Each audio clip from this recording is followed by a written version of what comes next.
Hello guys, welcome to Pragati idea. आज हम class 9th के हिस्ट्री के सेकंड चैप्टर जिसका नाम है socialism in Europe and Russian revolution, इसके नेक्स्ट पार्ट को कवर करेंगे।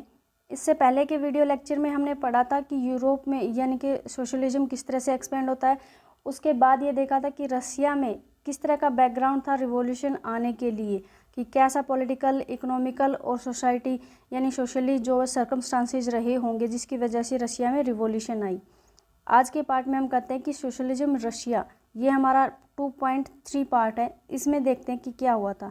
देखो, रशिया में हमें पता है मोनार्की थी, जार निकोलस सेकंड वहाँ पर रूलिंग कर रहे थे और एक तरह से मोनार्की थी और ऑटोक्रेसी थी, ठीक है। तो इसकी वजह से वहाँ पे क्या था कि पॉलिटिकल जो पार्टीज़ थी वो इलीगल मानी गई थी। कब से कब तक? 1914 तक जो है सारी पॉलिटिकल पार्टीज़ जो है इलीगल मानी गई थी। किंग ने ये ऑर्डर दिया था कि कोई भी पॉलिटिकल पार्टी नहीं बनाई जाएगी। लेकिन उसी टाइम पीरियड पे दो पॉलिटिकल पार्टीज़ बन के आती हैं एज ए इलीगल ऑर्गेनाइजेशन। उनके बारे में देखते हैं। इस जो पूरा सोशलिज्म रशिया है उसमें यही बताया है कि किस तरह से नई पार्टीज़ हैं ये एमर्ज होके आती हैं, किस तरह से वहाँ पर सोशलिज्म का आइडिया एक्सपेंड होता है और रिवॉल्यूशन के लिए एक बैकग्राउंड तैयार होता है। चलिए देखिए, socialism in Russia before 1914 all political parties were illegal in Russia.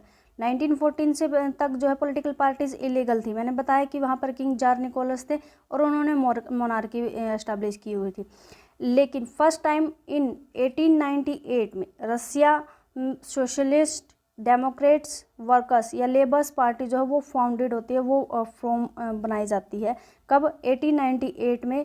Russian socialist democratic workers party बोले या Russian socialist democratic labours party बोले। ओके, वर्कर्स और लेबर्स में चेंज होते रहते हैं। आपकी बुक में वर्कर्स पार्टी लिखा हुआ है तो वर्कर्स पार्टी 1894 में ये फॉर्म होती है। Due to government policy government की जो पॉलिसीज थी, मोनार्की थी या कह सकते हैं कि ऑटोक्रेसी थी, तो वहाँ पर पॉलिटिकल पार्टीज इलीगल थी, तो ये ऑपरेटेड करती थी सीक्रेटली एंड इलीगल ऑर्गेनाइजेशन के उस पर काम करती थी। Okay, as a illegal organisation ये काम करती थी। सेकंड आता है कि आइडिया ऑफ रशियन सोशलिस्ट, मतलब जो आइडिया था रशियन सोशलिस्ट जो थे वो मानते थे कि रशियन पीजेंट्स जो हैं वो नेचुरल सोशलिस्ट हैं।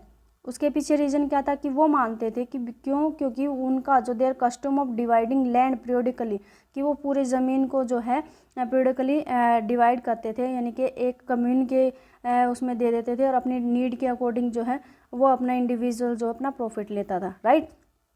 तो वो यहाँ पर बताया कि जो उनका कस्टम था कि उनको कम्यून को सौंप देना पूरी ज़मीन, एक साथ जाके जो है प्रोडक्शन करना और उसके बाद में जो है इंडिविजुअल अपनी नीड के अकॉर्डिंग प्रोडक्शन या प्रॉफिट लेता है, वो सारी चीज़ें ये बताती थी कि वो एक तरह से नेचुरल सोशलिस्ट थे। It was believed that peasant would be the main force of the revolution। ये क्या कहते हैं कि जो रशियन सोशलिस्ट थे ये मानते थे कि जो फॉर्मर्स है, कह सकते हैं पीजेंट्स है, वो नेचुरल सोशलिस्ट हैं। क्यों? क्योंकि उनका जो ज़मीन बोने का या बिजाई करने का जो तरीका था वो इस तरह से डिफरेंट था बाकी अदर यूरोपियन कंट्रीज़ के कंपैरिजन में, अदर यूरोपियन पीजेंट्स के कंपैरिजन में। फिर ये था कि वो ये मानते थे कि ये पीजेंट्स जो है ना ये नेचुरल सोशलिस्ट हैं, तो इसी वजह से जो है ये रिवॉल्यूशन में एक मेन फोर्स का काम कर सकते हैं, एक मेन जो है पॉइंट लेके आ सकते हैं, मेन मुद्दा बन सकते हैं। ओके, कह सकते हैं कि ये लीड कर सकते हैं peasants revolution. Problem, there is a one problem, social democrats discard with socialist revolutionaries. जो सोशल डेमोक्रेट्स थे यानी कि जो सोशल डेमोक्रेटिक पार्टी थी ना, वर्कर्स वाली पार्टी, उनके जो लीडर्स थे वो मेनली ये मानते थे कि ये सोशलिस्ट रिवॉल्यूशनर्स थे, जो रशिया के दूसरे रिवॉल्यूशनर्स थे, उनके कंपैरिजन में ये इस फैक्ट को जो है डिसएग्री करते थे या कह सकते हैं कि उनके अगेंस्ट थे कि पीजेंट्स जो हैं वो नेचुरल सोशलिस्ट हैं। वो ये नहीं मानते थे कि पीजेंट्स जो है वो नेचुरल सोशलिस्ट हैं या वो जो है रिवॉल्यूशन लेके आ सकते हैं। ओके, तो इसमें स्पेशली कौन थे? स्पेशली जो लीडर लेनिन थे, व्लादिमीर लेनिन, वो ये मानते थे कि पीजेंट्स जो हैं वो they were not united, they were not one united group. क्या वो मतलब कि वो एकजुट नहीं है या कह सकते हैं कि उनके ग्रुप में जो है यूनिटी नहीं है। उसके पीछे रीज़न उन्होंने क्या दिया कि उन्होंने रीज़न दिया कि some were rich and some were poor, यानी कि उनमें से कुछ गरीब है और कुछ अमीर हैं। ओके, सेकेंडली क्या था कि some were worked as a worker and secondly some one as employed, यानी कि उन फार्मर्स में, पीजेंट्स में भी ग्रुप में डिवाइडेड है, कुछ गरीब हैं, कुछ अमीर हैं, कुछ एज ए वर्कर काम करते हैं, कुछ उनमें जो है एज ए एम्प्लॉयड काम करते हैं, यानी कि काम देने वाले बनते। ओके, तो ये डिफ्रेंशिएशन जो है इनमें क्रिएट होता है। और सेकेंडली क्या था कि जो पीजेंट्स थे, जो पुअर पीजेंट्स से हम कह सकते हैं कि वो नोबल्स से, ये कह सकते हैं कि जो बड़े लैंडलॉर्ड्स थे उनसे हेट करते थे, राइट। ये बात हमने जो है पहले लास्ट वाले लेक्चर में की थी।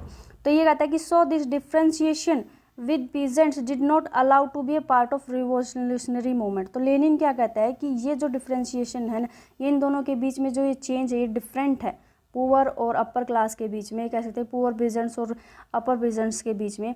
इस डिफरेंस की वजह से ये कभी एकजुट नहीं हो सकते और यूनिटी नहीं लेके आ सकते, और इसकी वजह से ये रिवॉल्यूशनरी मूवमेंट कभी नहीं लेके आ सकते। ओके, तो ये किसका मानना था? ये व्लादिमीर लेनिन का मानना था ऐसा। इस वजह से सोशल डेमोक्रेट्स जो थे वो ये नहीं मानते थे कि पीजेंट्स जो हैं वो नेचुरल सोशलिस्ट हैं। अब देखिए, देर आर दो parties already as an illegal organisation काम करी, एक पीजेंट्स को लीड कर रही थी, दूसरी जो है वर्कर्स को लीड कर रही थी, राइट। अब पीजेंट्स को तो रिफ्यूज़ कर दिया गया है कि वो नेचुरल सोशलिस्ट नहीं है, या कह सकते हैं कि वो रिवोल्यूशन लेकर नहीं आ सकते। लेकिन जो सोशल डेमोक्रेट्स पार्टी थी, जो सोशल डेमोक्रेट्स वर्कर्स पार्टी थी, उस पार्टी वो लीड करना स्टार्ट कर देती है, और उसमें फिर क्या होता है, पार्टीशन आ जाता है। वो किस तरह से आता है कि उसमें जो है अलग अलग ग्रुप्स के लोग ऐड ऑन हो जाते हैं, और वो अपनी अपनी थिंकिंग के अकॉर्डिंग ग्रुप जो है एक्सपेंड होना स्टार्ट हो जाता है। तो ऑब्वियसली जो है लोगों की थिंकिंग अलग अलग होने जाती है। तो उनमें से अलग अलग जो थिंकिंग आती है, तो अलग आइडियाज़ आते हैं, उनके बेस पे ये दो ग्रुप्स में डिवाइडेड हो जाता है। कौन कौन से वो ग्रुप्स थे? First Bolshevik, second Menshevik. तो रशियन सोशल डेमोक्रेटिक पार्टी जो है वो ब्रोक आउट होती है टू ग्रुप्स में, बोल्शेविक यानी कि मेजोरिटी, मेंशेविक यानी कि माइनॉरिटी। ओके, अब बात करते हैं कि बोल्शेविक कौन थे। तो बोल्शेविक जो थे, एक ये क्वेश्चन आ जाता है, बोल्शेविक और मेंशेविक में डिफरेंस क्रिएट करो कि क्या उनके बीच में चेंजेस था। तो ये बात आती है, बोल्शेविक क्या होते थे कि majority faction headed by the Vladimir Lenin. Bolshevik क्या थे? एक मेजोरिटी में आने वाले लोग थे कि इनको सपोर्ट ज़्यादा लोग करते थे, और इनको कौन लीड कर रहा था? व्लादिमीर लेनिन लीड कर। सेकेंड क्या था? He believed that party should be disciplined and should control the number and quality of its members।